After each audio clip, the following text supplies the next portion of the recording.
Salut à tous, on se retrouve aujourd'hui pour un Ask. Ça fait un petit moment que je vous ai demandé sur Instagram de me poser des questions, que ce soit perso ou sur mes études.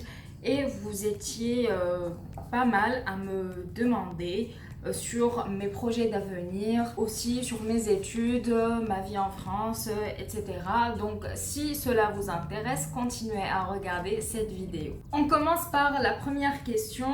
Alors, coucou ma jolie, quelles sont les choses que tu détestes en France et celles que tu adores et tes préjugés sur les Français? Ah ah. Alors, ce que je déteste en France, c'est l'administration française. Depuis que je suis venue en France, depuis 2016, j'ai pas arrêté avec l'administration française. Ça me fait chier, clairement. C'est pas une partie de plaisir. Et voilà, ça me fait chier de revenir tout le temps à la préfecture, d'apporter des papiers, des documents, de la paperasse. Ça finit jamais ici. Il y a tout le temps quelque chose à faire, tout le temps quelque chose à envoyer. C'est ce que je déteste en France. Ce que j'adore dans ce pays, c'est que déjà je commence par le niveau social. Ici, tout le monde s'en fiche. Bon, s'en fiche entre guillemets parce que quand je sors, par exemple, j'ai pas peur de rentrer tard le soir. J'ai pas peur d'être mal vue ou enfin, j'ai pas peur des personnes qui sont saoules ou qui sont droguées. Enfin, vous voyez ce que je veux dire. Après, bien sûr, ça ne s'applique pas sur tout le monde. En tout cas, ici à Nice, j'ai pas remarqué de harcèlement dans la rue et tout. Je dis pas que ça n'existe pas, je dis simplement que j'étais pas confrontée à ça. Ce que j'apprécie, c'est que on a pas mal de choix pour sortir, que ce soit aller au cinéma, aller au théâtre, sortir dans la rue. Il y a beaucoup de festivités, ce qui manque un peu en Tunisie, j'avoue, parce que quand je vais en Tunisie, ce que je peux faire, c'est d'aller dans un café, aller dans un restaurant, aller dans une boîte.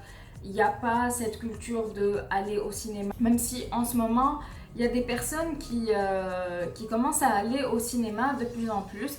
Et j'apprécie, mais ce que je n'aime pas, c'est que quand je rentre en Tunisie et que je vois un bâtiment en train d'être préparé, tout le monde me dit ben oui, parce que ça va être un café après ou un restaurant. Alors que tu trouves beaucoup de restaurants alignés. Voilà, je trouve ça dommage. Troisième chose, donc, ce sont les préjugés. Moi, j'ai pas de préjugés à proprement parler. Depuis que je suis toute petite, je n'arrête pas d'entendre oui, les Français sont racistes, les Français sont racistes, ils n'aiment pas les Arabes, ils n'aiment pas je sais pas quoi, ils sont supérieurs aux autres. Patati, patata. Alors moi, je suis contre ça. Parce que pour moi, le racisme existe partout. Il n'y a pas que les Français qui sont racistes. Donc pour moi, c'est pas un préjugé en soi. Par contre, le préjugé que j'ai sur les Français, c'est... Les Français sont des râleurs. Et je confirme. Bon, à 99%. Depuis 2016, il y a eu les gilets jaunes. Ça n'a pas arrêté depuis des années, depuis des mois, des mois, des mois. Clairement, ça m'a saoulée, même si je comprends, c'est votre droit de manifester. Ça a confirmé ce préjugé, c'est que les Français sont des râleurs. Ensuite, il y a eu la réforme des retraites de Macron, ce qui a encore renforcé ce préjugé. Mais je suis avec vous, vous avez le droit de protéger vos droits, de ne pas être d'accord sur toutes les décisions que le gouvernement prend. Ensuite, on passe à la deuxième, la vie sur Nice par rapport aux autres villes, niveau de vie et tout. Je ne connais que Nice, Paris et Marseille et Saint-Michel-sur-Rhône, mais pas beaucoup, honnêtement. La vie sur Nice par rapport à Paris est moins chère. Ça m'était confirmé par ma tante qui habite là-bas. Et quand elle est venue à Nice, elle m'a dit « Ah oui, tout est moins cher ici. Tout ce qui est logement, supermarché, enfin, etc. pour la vie quotidienne. » La vie sur Nice aussi, c'est une vie très stable, très calme. Tu vois pas les gens qui sont électrocutés tout le temps comme à Paris. Je sais pas, mais moi, à chaque fois quand je vais à Paris, j'imagine, mais les gens, ils sont trop stressés, genre, ils marchent très très vite par rapport à ma marche habituelle. Parce que moi, je marche très relax. Sauf quand je suis vraiment à la bourre, là, j'accélère un peu. Mais sinon, je suis tout le temps calme, tout le temps relax, cool. On n'a pas à être pressé ou stressé. En plus, l'ambiance est agréable. Je me sens pas dépaysée. Ça ressemble un peu à la Tunisie, mais en version améliorée. Donc ça va. Après, concernant le marché du travail, là, je peux te dire que c'est un peu compliqué de trouver un travail dans le domaine que tu veux et pas dans le domaine que tu trouves, parce que quand même c'est assez restreint, il n'y a pas énormément de choix et ils sont très exigeants pour embaucher quelqu'un, surtout sans expérience. Alors là, il faut que tu aies un minimum d'expérience, sinon chut. Ensuite, est-ce qu'il y a un test français? Oui, il y a un test français. Moi, avant de venir en France, j'ai dû passer un test de français qui est le TCF DAP, donc test de connaissance en français. C'est un test qui regroupe plusieurs évaluations. Donc, tu as l'évaluation écrite, l'évaluation orale, l'évaluation listening. Voilà, et à la fin, tu as un entretien avec un recruteur, donc de Campus France. Vous allez papoter un peu. Il ou elle va vous demander qu'est-ce qui vous plaît en France, qu'est-ce que vous aimez, qu'est-ce que vous appréciez, la culture française. Qu'est-ce que vous connaissez de la France? Qu'est-ce qui vous a convaincu de partir en France, etc., etc. Et là, tu dois répondre correctement. Tu dois répondre ce que l'autre attend de toi. C'est clair. Quatrième question, qu'est-ce que tu aimerais faire après tes études? Alors, cette question m'a été demandée 2 fois, je crois. Ouais, non, 3 fois. 3 fois. Bon, après mes études, j'aimerais devenir soit chef de projet, soit chargé de communication. Voilà, comme je parle plusieurs langues, j'aimerais bien les pratiquer et tout. Et je pense que devenir chef de projet ou chargé de communication, c'est le top du top. Après, je suis ouverte à toute proposition. J'aimerais bien trouver un travail après mes études.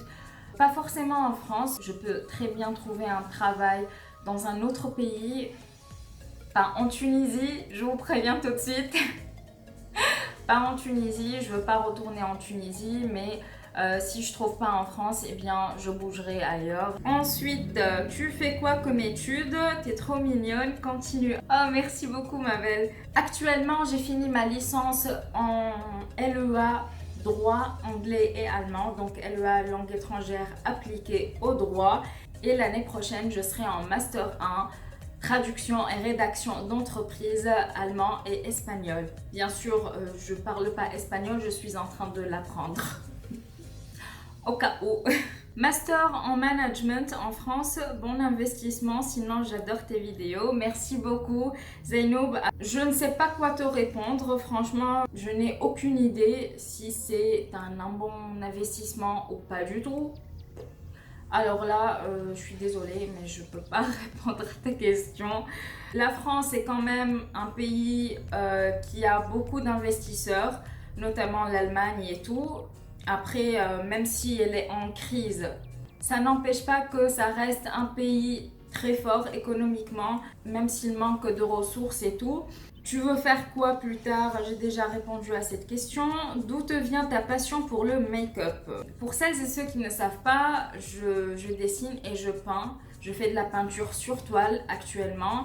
Et avant, j'ai fait la peinture sur verre, la peinture sur soie. Depuis mon enfance, j'ai commencé à dessiner. J'appréciais ça. Et puis, ma mère a commencé à m'encourager dans ce domaine. La passion du make-up vient de ça, en fait. Parce que dans la peinture, il y a les couleurs. Et moi, j'adore les couleurs. Je m'éclate. Quand je vois les couleurs, c'est ma passion, en fait. Les couleurs, c'est ma passion. Quand je vois des couleurs, eh bien, je deviens une folle. Folle, je sais pas, il y a un sentiment de satisfaction quand je regarde des couleurs. J'apprécie beaucoup. Après, quand j'étais petite, j'arrêtais pas de regarder ma mère en train de se maquiller. Je la suivais tout le temps, que ce soit dans sa chambre, dans la salle de bain, dans la cuisine, bref, partout. Parce que pour moi, c'était impressionnant de se maquiller comme ça. C'était très beau. Je la regardais comme ça. Oh waouh, ça te va trop bien, maman. Waouh. Ah, il est beau ton rouge à lèvres. Et elle n'arrêtait pas de me dire, oh, mais laisse-moi tranquille. Laisse-moi tranquille, pourquoi tu me surveilles? Pourquoi tu me suis? Nanani, nanana. Voilà, c'est l'histoire de ma passion pour le make-up. Ensuite, 10e question, c'est ton plus grand rêve. Mon plus grand rêve, c'est de devenir styliste modéliste à l'échelle internationale. C'est mon rêve d'enfance. Eh bien, j'ai pas changé de rêve. Je reste toujours sur le fait que peut-être un jour, je réaliserai mon rêve. On sait jamais. Pour le moment, je me focalise sur mes études, mais après peut-être que un jour, mon rêve se réalisera. On y croit et je vais faire tout pour le réaliser. Voilà, merci beaucoup d'avoir joué le jeu, en tout cas, de m'avoir posé toutes ces questions.